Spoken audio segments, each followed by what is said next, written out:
우리 예수님께서는 하나님의 뜻인 구원 사역을 위하여서 이 땅에 오셨습니다. 3년 반이라는 시간 동안 제자들과 함께 하시며 천국 복음을 전하시고 많은 기적과 이적을 행하셨습니다. 제자였던 가룟 유다에 의해 배신을 당하시고 백성의 장로들과 대제사장들에 의해 잡히시고 이를 보고 있는 제자들은 모두 주님을 떠나는 모습입니다. 우리 예수님께서는요, 사역 현장 가운데 항상 기도하시는 모습을 볼 수 있는데요. 사복음서에 보면 예수님께서는 새벽 미명에 일어나 기도하셨고 또 이 마지막 사역을 위하여서 오늘 겟셋마네 동산에서 기도를 하고 계시는 것입니다. 마지막 사역을 위해서 이루기 위해서요. 이 극한 상황에서도 기도로 준비하시는 예수님의 모습을 볼 수 있습니다. 기도를 마치신 후에 예수님은 그 제자들에게 말씀하세요.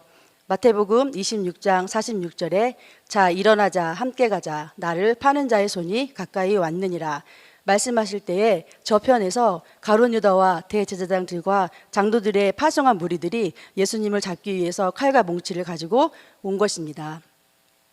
대제사장들은 어떤 사람입니까? 항상 예수님의 사역을 대적하였고 파송된 무리들을 선동하며 모든 무리를 선동하며 예수님을 믿지 못하게 하고 주님의 사역 가운데 늘 어려움을 줬던 사람들입니다. 그러나 그들은 늘 메시아를 기다렸고 하나님을 잘 섬긴다고 생각했던 사람들이죠. 그러나 그들은 눈이 가리워지고 마음이 둔화해져서 예수님, 그 메시아로 오신 구원자를 알아보지 못한 것이었습니다. 가룟 유다는 어떤 사람입니까? 예수님을 3년 반이라는 시간 동안 따라다니며 많은 기적과 이적을 보았지만 그 마음은 사단에 거짓에 사로잡히고 대제사장들에게 가서 예수님을 팔고 음모를 꾸미며 동료들을 속이는 자로 앞장서서 이 시가 온 것입니다.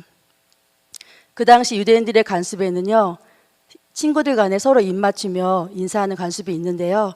유다는 이런 모습으로 예수님을 마지막까지 속이려 하는 것이지요. 그러나 예수님은 가룟 유다의 이런 마음을 다 알고 계셨던 것입니다. 제자들은 어땠을까요? 제자들은 혼돈과 두려움에 휩싸일 것이에요. 왜냐하면 유다는 항상 자신들과 함께하였고 예수님의 모든 사역에 함께 동행했던 사람이거든요. 그런데 지금 유다가 자신들과 함께 있는 것이 아니라 대제사장들과 칼과 몽치를 든 무리들과 함께 있는 것이에요. 순간 제자들은 너무 당황했고 또 무리들을 보는 제자들은 너무 두려웠을 거예요. 자신들을 죽일 수도 있었으니까요. 예수님께서는 입을 맞추시는 유다에게 말씀하십니다. 친구야, 무엇하러 왔느냐? 다른 복음서에 보게 되면 유다야, 내가 입맞춤으로 인자를 파느냐? 호되게 그를 꾸짖으시고 있습니다. 그것은 무엇입니까? 그 상황 속에서 무리들이 예수님을 잡으려고 달려들어요. 그때 열정적이었던 그 제자 한 사람, 그는 베드로인데요. 그가 칼을 들어 종의 귀를 떨어뜨립니다. 그러나 예수님은 그러한 제자를 꾸짖으세요. 너는 내가 지금 12군단 더 되는 천사들을 불러오게 할 수 없는 줄로 아느냐? 그러면 이런 일이 있어야 하는 하나님의 뜻이 어떻게 이루어지겠느냐 말씀하시며 자신의 가야 할 길, 자신에게 주어진 십자가의 죽음으로 말미암아 온 인류를 구원하실 그 예수님의 사명, 하나님의 뜻을 다시 한번 드러내시고 계시는 것이죠. 예수님은 무리들에게도 말씀하셨어요. 내가 너희와 함께 빈손으로 살았고 늘 성전에 들어가 가르쳤고 난 항상 너희 주위에 있었다. 너희가 나를 그때 잡았더라면 좋았을 것을. 이렇게 건가뭉치를 들고 강도들을 잡는 것 같이 나를 잡으러 나왔느냐. 그들은 하나님을 섬기는 사람들이었어요. 정의와 공의를 행해야 될 것만 아무것도 무기도 들지 않은 예수님 앞에 그런 큰 무기들을 들고 다가온 것을 책망하시는 것입니다. 그러나 이렇게 된 것은 모두 하나님의 뜻이라고 말씀하시고 있는데요. 이 시간 다 함께 본문 56절을 읽어보도록 하겠습니다. 시작. 그러나 이렇게 된 것은 다 선지자의 글을 이루려 함이니라 하시더라. 이에 제자들이 다 예수를 버리고 도망하니라. 그렇습니다. 예수님께서는 너희가 아무리 이 모든 일을 꾀하고 나를 이렇게 잡으려 하는 일은 하나님의 뜻이 이루어지고 선지자의 글이 이루어지려 함이니라. 즉 이 땅을 창조하시고 세상의 모든 것을 주관하시는 하나님, 그 아버지의 섭리가 없으면 어둠의 권세조차도 활동할 수 없다는 것입니다. 지금 지금도 어둠의 권세는 이 땅을 지배하려 하고 수많은 일들로 혼돈에 빠뜨리려 하고 있는데요. 저 하늘에서는 하나님의 섭리가 있고 하나님의 뜻이 환하게 빛나고 있음을 우리는 항상 잊지 말아야 될 것입니다. 오늘 우리는 이 말씀을 통해서 예수님의 제자들을 보게 됐는데요.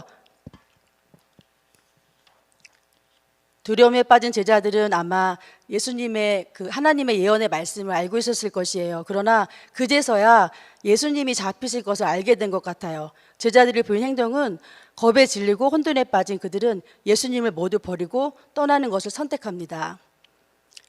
그렇습니다. 우리가 신앙생활을 하다 보면 우리의 삶의 자리에서 제자들과 가룟 유다와 대제사장들의 모습은 잊지 않았는지 한번 되돌아보는 시간이 되었으면 좋겠습니다. 저 또한 오랜 신앙생활을 되돌아보니 나의 눈이 어두워지고 우매하여져서 하나님의 뜻인 것을 알지 못한 채 내 뜻과 내 생각이 너무 커서 내 뜻대로 행할 때가 많았던 것을 발견하게 됩니다. 또 우리는 하나님의 뜻을 이루려 할 때에 우리에게 모든 직면한 어려움들을 보면 마음이 약하여지고 힘들어지면 도망가고 싶은 마음, 포기하고 싶은 마음 많이 있는데요. 그러나 우리는 하나님의 섭리가 있음을, 하나님께서 지금도 이 어둠의 권세들을 다스리시고 계시고 있음을 눈을 들어 바라보아야 하겠습니다. 그러므로 우리는 낙심하지 말고 그분을 의지하고 우리의 믿음을 올려드릴 때 우리는 승리할 수 있습니다. 전능하신 하나님, 그분이 우리를 도와주시기 때문입니다. 하나님의 뜻을 구하는 믿음, 그 뜻을 구할 때 우리는 그분을 알게 될 것입니다. 하나님의 뜻을 구하는 신앙은 값진 신앙입니다. 그러므로 우리들은 예수님을 본받아 하나님의 뜻을 구하고 이루어 드리는 복된 삶이 되시기를 간절히 바라겠습니다. 기도하시겠습니다.